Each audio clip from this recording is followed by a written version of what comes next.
पौलुस को पढ़ना क्यों ज़रूरी है?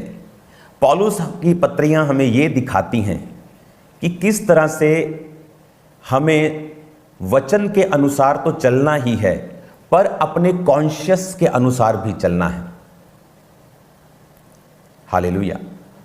अगर हम कहें कि हम वचन के अनुसार चलते हैं और अपने विवेक का भी पीछा ना करें, जिस तरह से वचन क्या कहता है? वचन कहता है कि तुम जब प्रार्थना करोगे तो खाने की वस्तुएं शुद्ध हो जाएंगी। वो कहता है जो कुछ कसाईयों के यहां बिकता है उसे खाओ और विवेक के कारण कुछ ना पूछो। बड़े ध्यान से ये सुनने वाली बातें हैं। पौलुस कहता कि अगर कोई तुम्हें ऐसा चढ़ावा दे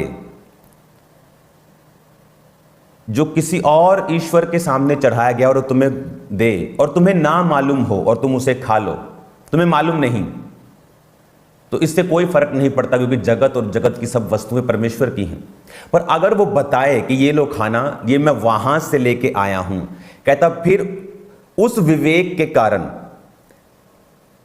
कि तुम्हारे उस विवेक के कारण, उस बताने वाले के कारण उसको मत खाओ।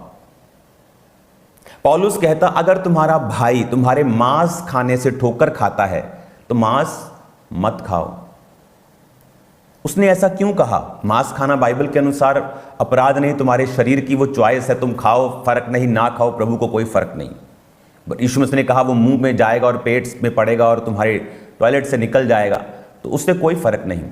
लेकिन परमेश्वर ने कहा अगर तुम्हारा भाई, तुम्हारा कमजोर विवेक का भाई तुम्हें वो खाता हुआ देखे, उसको भी हियाव हो जाएगा कि वो भी उन चीजों को खा सकता है, जबकि उसका वो विश्वास मजबूत नहीं है। तो परमेश्वर ने कहा तुम्हारा वो भाई, तुम्हारे कारण उसका विवेक निर्बल होगा और वो भी दूसरे ईश्वरों की उपासना में डायरेक्ट या इनडायरेक्ट शामिल हो जाएगा, क्योंकि जो कुछ उनको चढ़ाया जाता है ये मानकर चढ़ाया जाता है कि वो ईश्वर हैं। इसलिए तुम दुष्ट आत्माओं और परमेश्वर दोनों के मेज के साथी नहीं हो सकते।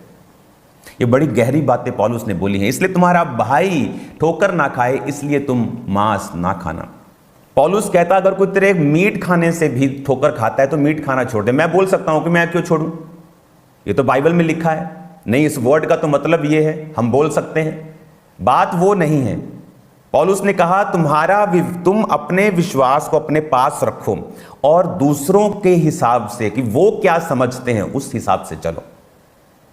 इसीलिए मेरी ग्रीटिंग आपको जय मसीह के अलावा और किसी शब्द में और किसी डायलेक्ट में और किसी भी तरीके से मैं आपको नहीं बोलता हूं। रीजन ये नहीं कि मुझे नहीं मालूम, मुझे मालूम उन वर्ड्स का मतलब क्या है, लेकिन सुनने वाले लोगों को मालूम नहीं। वो दो चित्ते और दो मन रहेंगे, इसीलिए कलीसियाएं ग्रोथ नहीं करती, इसीलिए वो एक लेवल पे आके अड़ जाती हैं, चाहे छोटी हो चाहे बड़ी हो, क्योंकि वो फेथ आप लोगों का स्टॉप कर देते हो, लोगों को कंफ्यूज कर देते हो कि लोग अब क्या करें। क्योंकि पौलुस ने कहा मैं उस समय अपना विश्वास नहीं देखूंगा कि मैं मीट खा सकता हूं, बल्कि उस भाई का देखूंगा जो मीट खाने से ठोकर खा सकता है, इसलिए मैं भी इसको नहीं खाऊंगा और छोड़ दूंगा। हालेलुया।